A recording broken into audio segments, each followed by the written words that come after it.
Hello, this is how we jive mass communication. Now I'm again with another video. In this video I'm going to show you how you can find out how many Apple devices you are connected to your Apple account by your iPhone 11. You can do this to any Apple phone, including your iMac and MacBook as well. So unlock your phone here.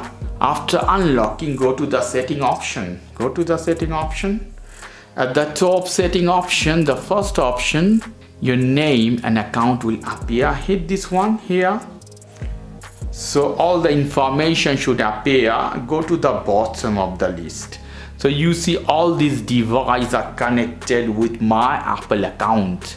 So you can see I have iPhone 11 here, then Apple Watch, iMac I have iPad, iPhone 14, iPhone 12 and MacBook Pro. So I have all these devices connected with my Apple account.